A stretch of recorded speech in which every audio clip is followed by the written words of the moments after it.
Good evening, ladies and gentlemen, lovers and seekers, those who are lost and those who are found. Tonight, I will be reading from the compilation titled Outlaw Creative, The Geometry of Life.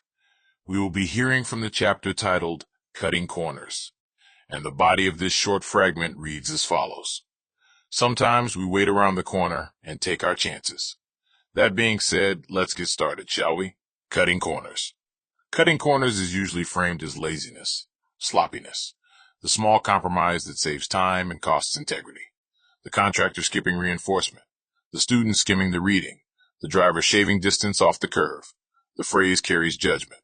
It implies decline through shortcut. But the fragment tilts it. Sometimes we wait around the corner and take our chances. Now it is not laziness. Now it is positioning. There is a difference between shaving a turn and standing just out of sight. One is haste. The other is strategy. Corners interrupt sightlines. They break continuity. They divide known from unknown. Before the corner, visibility. After the corner, possibility. Every corner is a decision point disguised as architecture. If the turn is taken cleanly, one enters what could not be seen. If the corner is cut, the angle is controlled. If one waits behind it, the moment is controlled.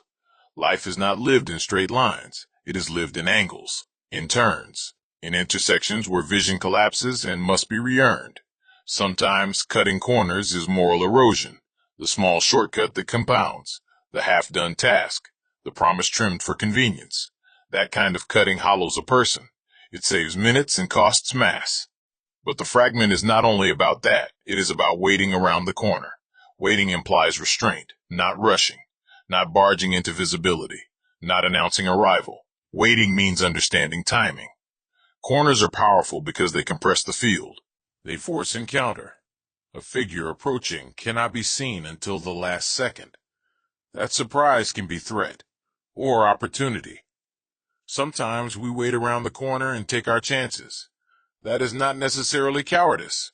It is awareness of odds. Direct movement into the open is not always strength. Sometimes the wiser move is to let noise pass. Sometimes the aggressive stride forward and exhaust themselves. Sometimes the loudest presence declares itself before it understands the terrain. Then a quieter presence steps. There is a geometry to this. A straight path exposes early. A corner delays exposure. Delay creates leverage, but leverage cuts both ways. Waiting around the corner can protect. Waiting around the corner can exploit. Ambush and patience share the same posture. That is why the fragment works. It does not declare intent. It names behavior. Sometimes we wait and take our chances. Chance is the operative word. Waiting does not guarantee advantage. It only guarantees delay. When the step is finally taken, risk remains. The corner did not eliminate uncertainty. It concentrated it.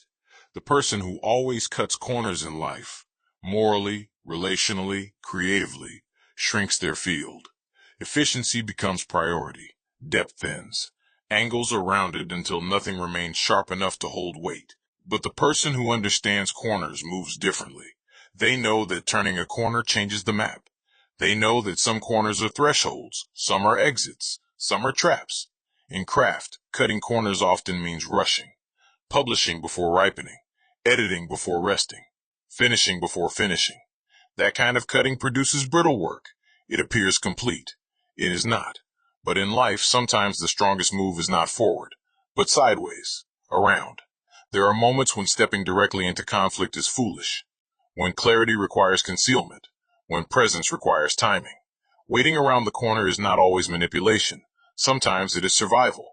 Sometimes the room must be felt before being entered. The fragment holds both interpretations at once. That is why it breathes.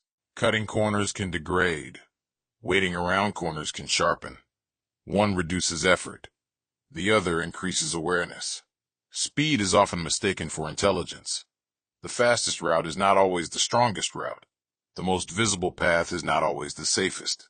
The straight line is not always the most strategic. Corners create friction. Friction reveals intent. When a corner approaches, instinct slows the body. Sight collapses. Attention sharpens. The nervous system prepares. That preparation has value. It keeps bodies intact. The one who never slows at corners crashes. The one who always hides behind them stagnates. The art lies in knowing which corner to round and which to wait behind. That requires discernment. Discernment is not loud. It does not announce itself. It studies angles quietly. Sometimes cutting a corner is laziness. Sometimes cutting a corner is clarity. Sometimes waiting around the corner is fear. Sometimes waiting around the corner is wisdom.